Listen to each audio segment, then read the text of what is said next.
All right, how's it going, guys? I am setting up my bag here for hole number 3 of the pro tournament. Now, I'm thinking about going with a globe here to attempt to get as close to the green as possible on hole number 3. I think getting around the corner here is going to be very favorable in pro. But we'll see.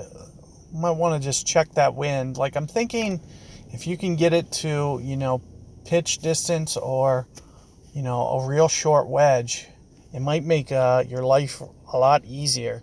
And there's kind of probably 2 ways that you can go about doing it.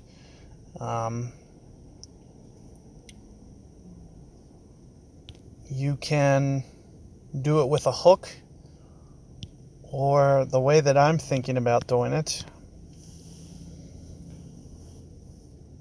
Which wedge do I have on, actually? Check my bag again.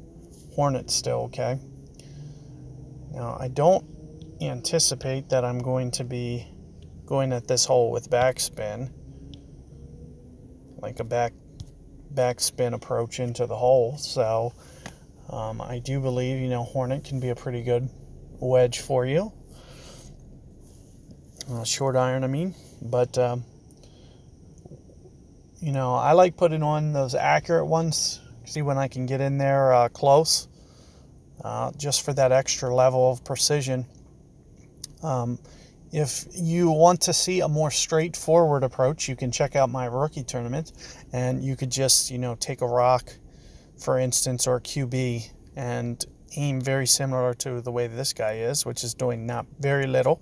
So you could go exactly the way that this guy is doing it here. And like I said, if you needed to check out my guide, I do it with a rock.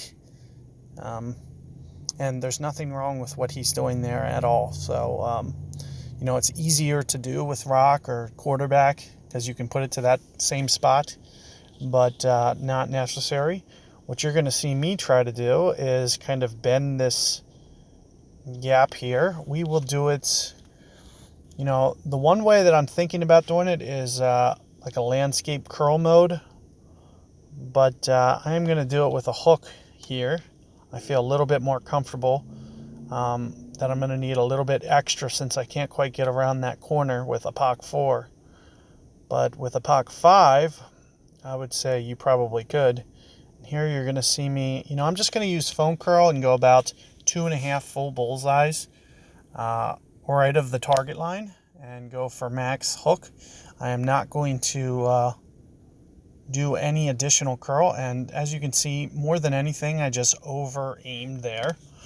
So I could come in half a bullseye or 4 rings, and it would probably have been a better tee shot. I would have hopefully threaded that gap up through there and given myself a chance. But as long as you put on a long sand wedge and a long rough iron, which I always have on at all times, you will be good to go no matter what. There's no real mistake you can make using this hook approach. And like I said, though, if you want to just lay it up here, there's nothing wrong with this either. And like I said, I do it with rock in rookie mode, and you could get it to that same spot here easily with a rock. So that's what I would recommend if you want to do the more straightforward approach. There's nothing wrong with that. And here you can see Spitfire 4. I think I'm giving up some accuracy here, so maybe that's 2 per ring. This is going to be probably about 3 per ring. Right around 3 rings or so. I'm not going to use backspin or front spin. I'm just going to kind of point this more towards the hole like this, and then go about 2.5 rings on this adjustment here.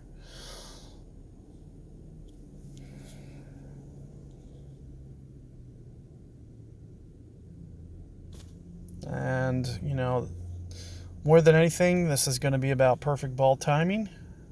As you can see, you miss your perfect ball, you were going to shoot it out if with proper wind play, you're going to be right or left every time.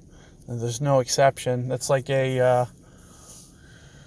at least two and a quarter yard pull from your landing zone, and that has nothing to do with the way that the fairway is sloped at that point either. So sometimes it can be more, and sometimes it'll look less, because it just depends on the way that it hits a hill over there.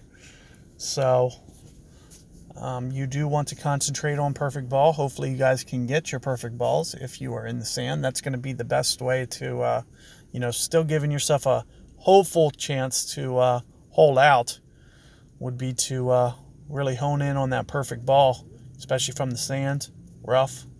It's critical, because those clubs are not as accurate as your short irons or your long irons, or sniper for that much. So there's going to be far more to the right or the left deviation from the hole when you are in the rough or the sand. So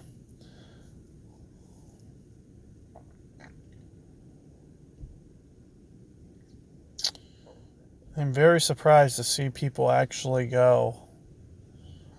I'm half tempted to go over that way. I still got Guardian on, so I need to switch that. I gotta see what this shot does. I just find it so weird that people keep doing this. I just have to do it, because I think it just looks ridiculous. I'm pretty sure it is ridiculous. Look at this though.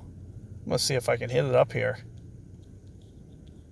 Look at all that slope that it's taking. So this is at least a 9-ring adjustment minimum. Probably more. It's probably 10. So let's try this. I gotta know what it does, because I keep seeing people do this and it looks so ridiculous that and since it's so downwind, I could not pull it back towards the hole. But since I saw that one guy that was so far away, I figured, why not? This is the one time that I'll just try to do the silly looking shot. I'm half tempted to see if if it's not way downwind like that, because that was really preventing it from actually doing that ball trail that you saw. But if you saw that ball guide, when you hit it high up on that hill, it looks like there's a chance you can actually get it back up top there. So now I'm half tempted to pull that out on like a lower wind, just to see. We'll see. So good luck with that third hole. I don't think you guys will have much problems getting your eagle there. So hopefully you can put a little bit more precision, hone in on that hook a little bit. I was being a little cautious with mine, as you could see. Anytime that it's super downwind, I have the tendency to overhook first, and then I'll come in after.